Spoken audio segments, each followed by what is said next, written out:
Hello students, welcome to Navanko Digi Lessons. Today we are going to study class 11th Hornbill book lesson 2nd. We are not afraid to die if we can all be together. पिछले video में मैंने part first आपको समझाया था। इस video में आगे part second हम समझेंगे। We had survived for 15 hours since the wave hit, but wave walker wouldn't hold together long enough for us to reach Australia. I checked our charts and calculated that there were two small islands a few hundred kilometers to the east. One of them, Amsterdam, was a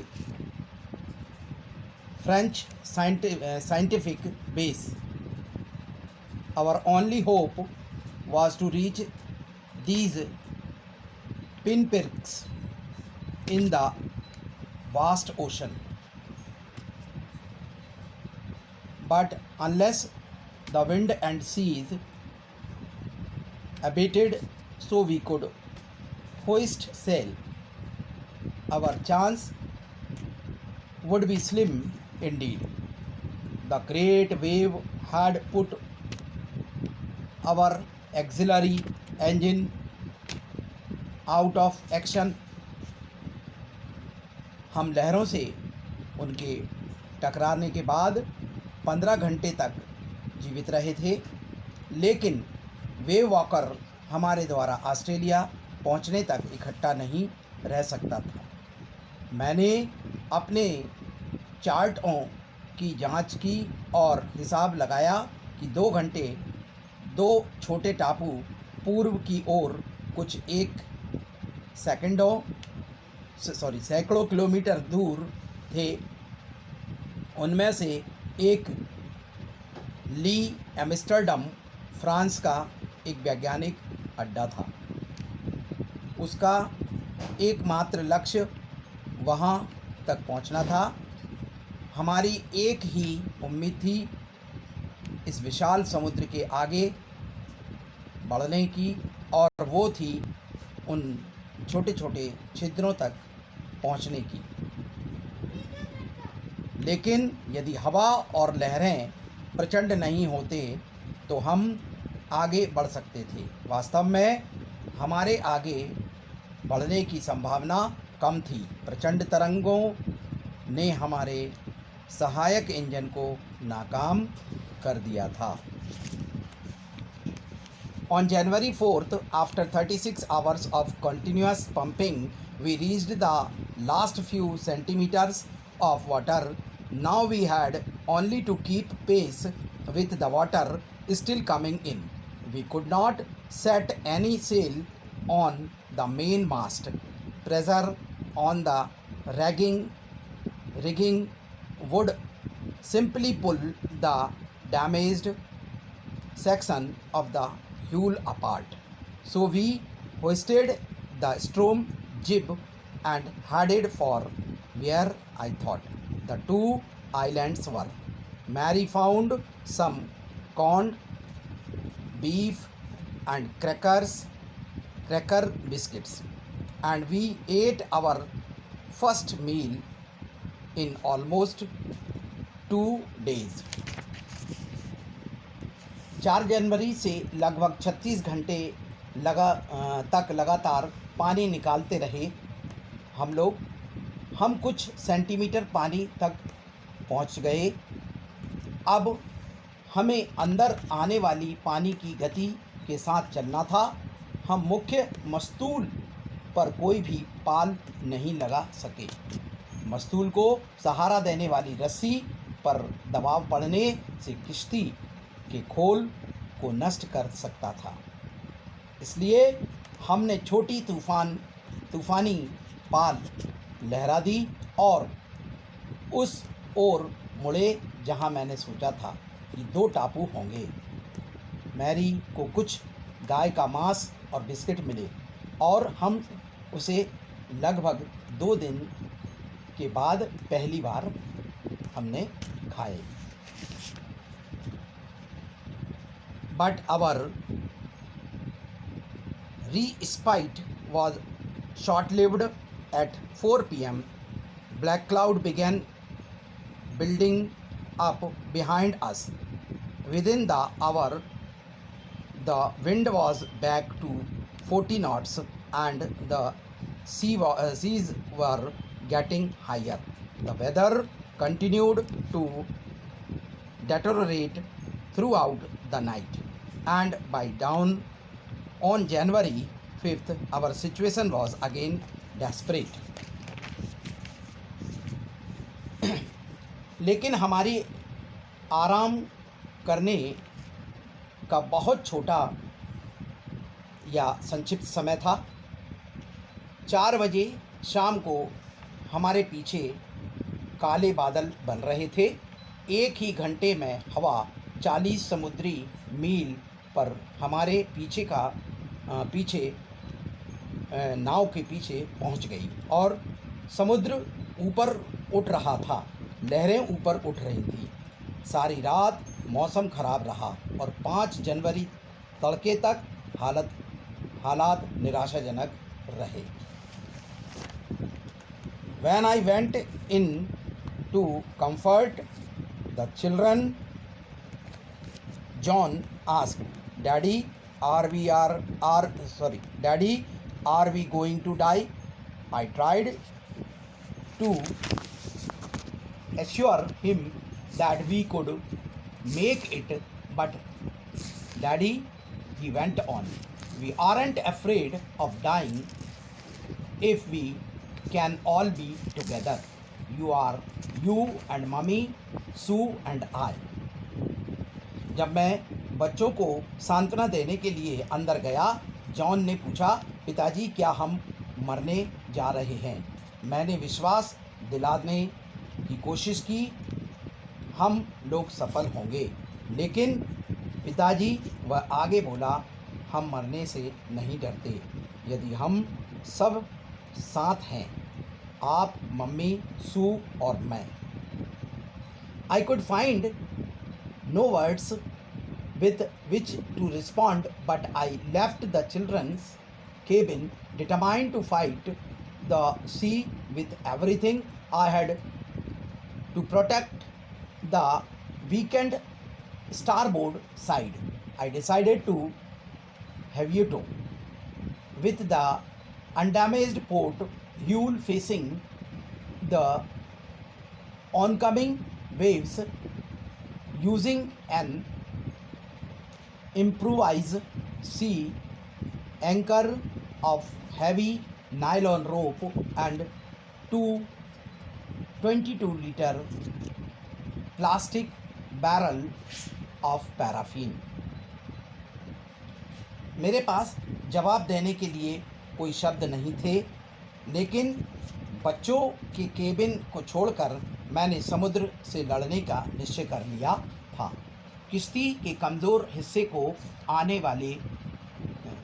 वाली लहरों से बचाने के लिए किश्ती के सही वाले हिस्से पर चीज़ों को उछालकर डाल दिया। इसके लिए मैंने एक काम चलाऊ लंगर का प्रयोग किया। वह भारी नायलॉन की रस्सी और 22 लीटर पैराफिन के प्लास्टिक नली का बना हुआ था।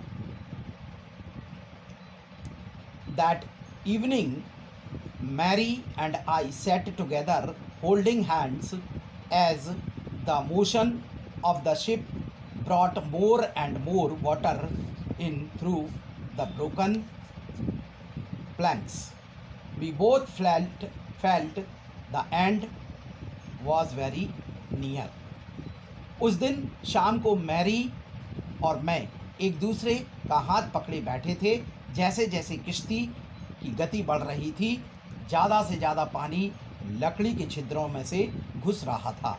हम दोनों ने महसूस किया कि अब हमारा अंत निकट है। But wave walker rode out the storm, and by the morning of January 6th With the wind easing, I tried to get a reading on the sextant, but in the chart room, I worked on wind speeds, change of course, drift and current in an effort to calculate our position. The best I could determine was that we were somewhere in 150,000 kilometers of ocean looking for a 65 kilometers wide island. लेकिन हमारा wave walker तूफान के बाहर आया। 6 जनवरी की सुबह तक हवा ढल गई थी। मैंने अपने हिसाब से दूरी नापने वाले यंत्र जांचने की कोशिश की। चार्ट रूम में वापस आकर मैंने हवा की गति पर कार्य किया। दिशा में कुछ परिवर्तन आया। धारा और लहर की गणना कर एक प्रयास कर लिया। सबसे अधिक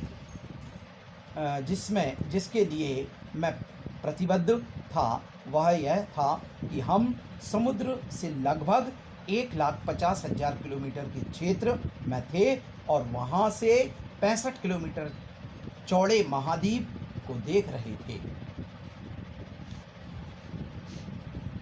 While I was thinking, Sue, moving painfully, joined me. The left side of her head was now very swollen and her blackened eyes narrowed to slits. She gave me a card she had made.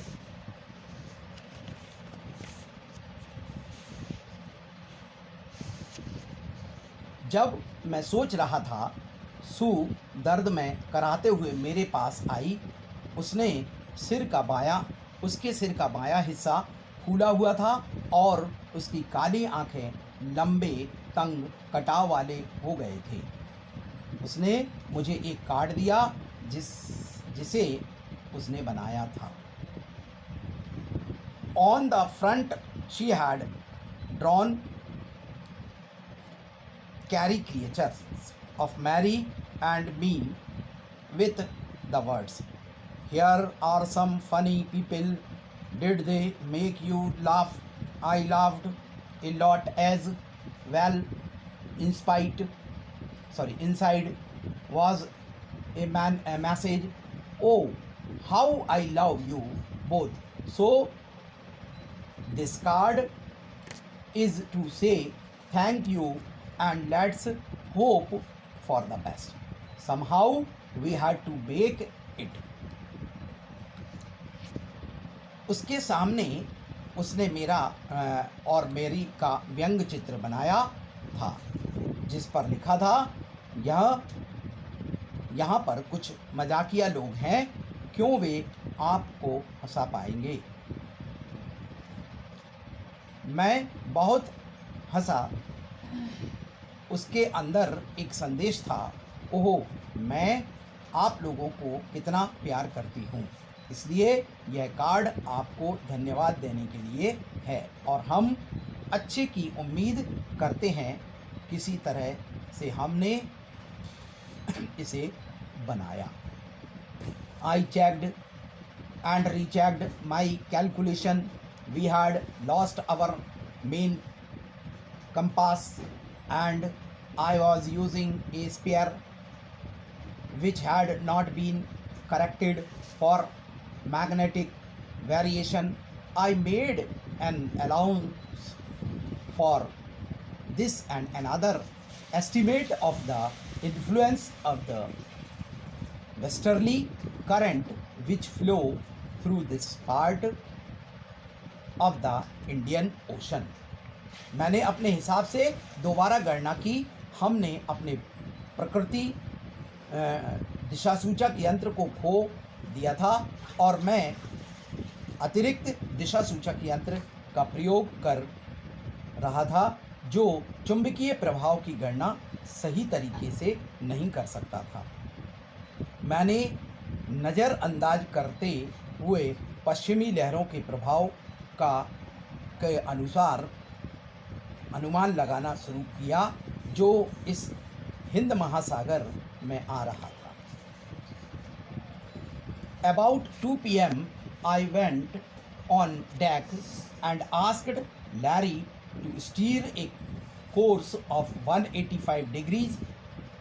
If we were lucky, I told him with a conviction I did not feel he could expect to see the island at about 5 p.m. लगभग 2 बजे मैं ऊपर गया और Mary को कहा कि 180 degree की दिशा में जहाज़ को ले जाएं। यदि हम भाग्यशाली हुए तो हमें दृढ़ विश्वास है कि हम शाम 5 बजे तक महाद्वीप देख लेंगे।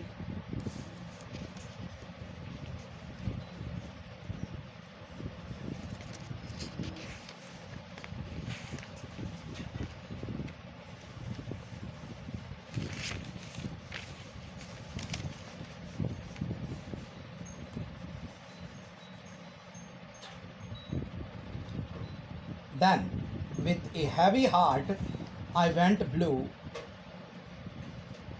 climbed on my bunk, and amazingly dozed off. When I woke, it was 6 p.m. and growing dark. I knew we must have missed the island, and with the sail we had left, we couldn't hope to beat back into the westerly wind. फिर भारी हृदय से मैंने नीचे अपने शयनशैया पर गया और आश्चर्यजनक ढंग से सो गया। जब मैं उठा शाम 6 बजे थे और अंधेरा हो रहा था। मैं समझ गया कि मैं द्वीप से दूर निकल गया था और इस पश्चिमी हवा के वापस आने की उम्मीद भी नहीं कर सकता था। At that moment, a tousled head appeared by my bunk. Can I have a hug? Jonathan asked. Sue was right behind him.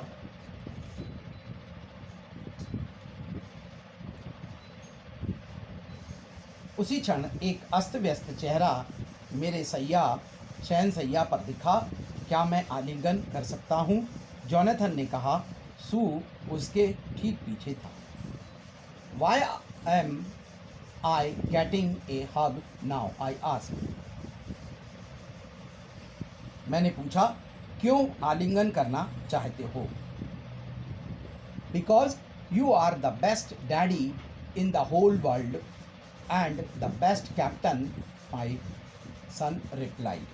क्योंकि आप इस दुनिया के सबसे अच्छे पिताजी हैं और सबसे उत्तम कप्तान भी हैं, मेरे पुत्र ने जवाब दिया। Not today, John, I am afraid.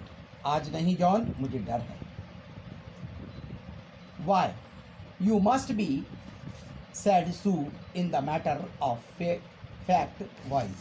You found the island. क्यों? आप ज़रूर सू से वास्तविक अंदाज में कह रहे हैं, आपने द्वीप को खोज लिया है।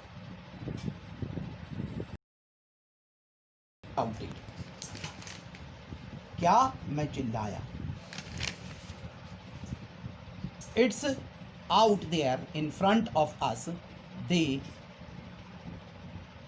coursed as big as a battleship. मैं दौड़कर ऊपर गया और विश्वास के साथ ली एम्स्टर्डम का किनारा दिखा। वह एक उजाड़ सा ज्वालामुखी पर्वत